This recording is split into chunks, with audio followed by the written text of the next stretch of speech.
It's April 10th or 11th, 2020, and after a couple days of really nice weather, really sunny and warm, we've got kind of came back to be more like normal. So today it's a little bit windy and cold and a little bit rainy, like it is most Aprils. But I just wanted to show what I've been doing in the garden a little bit. Switch this around. We've got these onions that, of course, they come back really early. And these are sort of those spreading onions. So they grow little seed heads at the top and flop over and replant themselves. So those have come up, and our strawberries over here, I promise there are strawberries in there, but they're pretty overrun. Well, that's not a strawberry, that's a mallow. There's a strawberry. These are actually really a good, both yummy and hearty variety, or varieties that we have in there. But they're so covered in grass that we've actually had to use a grass killer just on these 2 rows, and of course that means we can't eat those onions for a little while. And it'll be a few months before we get strawberries, but we've had to resort to weed control with chemicals. And this is, well, it's not really raised bed, although it looks like it. But I've kind of made this little cover for these new broccoli that I planted because of the cold weather that's forecast. It's going to go well below freezing, like 24 degrees in the next couple nights. I didn't want to kill my broccoli, and they can withstand some frost, but probably nothing like that. So this is another attempt at, well, the beginning of a raised bed. It was just actually transplanting some of the strawberries over to that, and this stuff has killed them. And the reason that is I think because of this, you can see those 2 piles of stuff that we ordered. This stuff comes from the city, the big neighboring city way over there, where the local landfill has a green waste recycling program, and they make this really thick, or rich rather, compost out of grass clippings and leaves and sticks that people turn in. And after it's been fully composted for a year or so, it actually makes a great soil on its own. But as it is, it's pretty loaded with, well, it's pretty hot, I guess. I think it's actually high in ammonias, and so it's not good to plant things in. But hopefully I don't kill the raspberries and the other things that I've mixed in the dirt, mixed that stuff in the dirt for them. But I've also, so in addition to mixing that black stuff, and I've also mixed a little bit of clay, bentonite clay, and I just really guess how much to put in. But our soil is so sandy that it actually has really been improved with a little bit of clay. So we're hoping these do well, and I hate to admit it to myself, but I've resorted to glyphosate to kill the grass, and it's really been I feel like heaven sent, to be honest. I kind of don't want to use it at all anywhere on my property, but after 6 or so years of fighting with this really invasive grass, this poison for the grass has turned out to be a really nice thing. This is what I dug out. These are the dead or dying roots that have come out of this section that I tilled up with my kids' help, to get these roots out. And I just can't believe how many roots they are. I mean, that's pretty representative of how it comes out. I mean, that's not so much a pile of roots from a big area. That's like what you get out of a piece of dirt that big. It's crazy. I mean, horrible. So again, as much as I hate to admit and hate to have gone that way, I'm actually happy about the results. Got some trees come up here. Most of these are from seeds that have come from the birds that have nested up there or eaten their fruits up there and dropped the seeds down. So most of what we have is crabapple here, a flowering crabapple that actually makes really yummy apples, really sweet, although they're tiny. They're pink inside, they're amazing.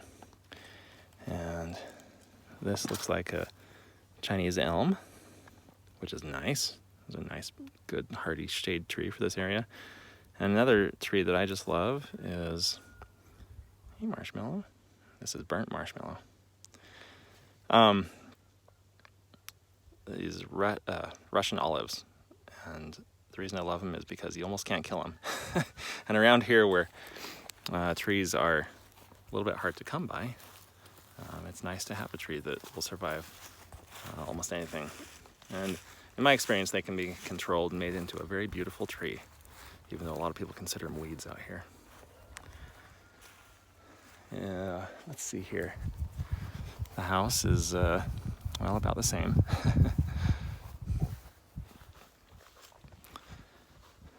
A fireplace that we're going to try to put to use.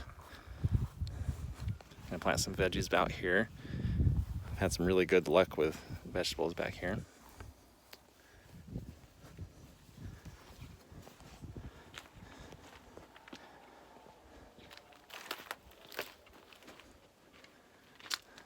This driveway has been a multi-year project. We're just trying to get it built up and built up some more, year after year after year. Surrounded by what I've always liked to call resources. Bricks and piles of wood and other things. But we're trying to clear them out away from the driveway. And so I've got many, many weekends worth of projects here, getting the resource piles moved into this shed where they're just not so much of an eyesore. I found a local source for driveway gravel. Actually, our neighbor just across the field has a really great price on this stuff, so we've been happy to find that. So I'll spread that around. I'm going to show the bunnies in a minute, but first I want to show this area, which we have always just kind of wanted it to be a forest. And the first few years we lived here, we didn't have much luck with it at all until we had a farmer drop off for free a bunch of dead and dying, yeah, that's the wrong word. It was actually rotten straw and hay, and we had him just dump it here where we had just stuck a couple sticks in the ground, just willow sticks.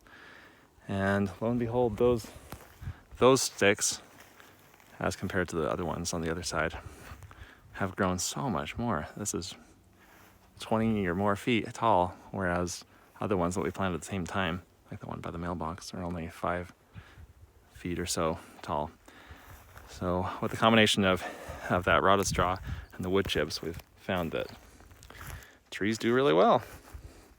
I think actually that the rotted straw has done better for the trees than the wood chips. So that's interesting to find out. Another thing is we have such a problem with burrowing creatures here that voles and gophers, groundhogs and things, that have destroyed our trees, either from the roots up, or they'll just clip around the young sapling at the bottom. They'll eat off all the fresh tender bark, and they'll just kill the tree dead. But anyway, here we are. My point with that is that we found out that castor oil, which is the active ingredient in a lot of gopher and vole repellents. It's really easy to come by in grocery stores, or actually, you know, we've just experimented with that and it's done a great job keeping the voles away. So that's been a real help to us. Here I am where the bunnies are, in the old cow milking barn with a beautiful roof, by the way, or beautiful ceiling rather. Got a few bunnies, not a lot, but in this time of history, it's nice to have some rabbits. We're very lucky that way, that we still have some animals. Hey there. This girl is pregnant, and I can't see it very well, but she's just started to pull her fur out in preparation for having her babies. So I actually just made that box yesterday to fit in there. And here's our little boy, Blackberry, with this girl, and so hopefully she'll be pregnant. And we found that they actually do really well just staying close together. Hi there. Just staying together for, you know, a good 2 or 3 weeks. And they become friends and they get along fine.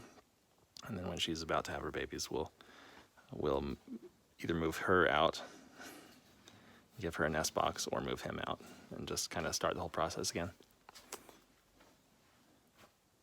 I think rabbits are very picturesque, pretty. Anyway, this video has been long enough for now.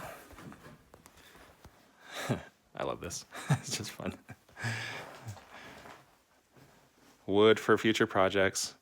Oh, all these are from Home Depot. Not all of them, most of them though, from the coal section, meaning that they are 70% off, which is just awesome. So I just find anything that looks like it's still usable, and I'll just take it home, kind of whether I have a project for it or not, because I know I'll eventually use it. And it's nice to have extra animal feed. All right, well, this is a beautiful spring day in Idaho. Talk to you later.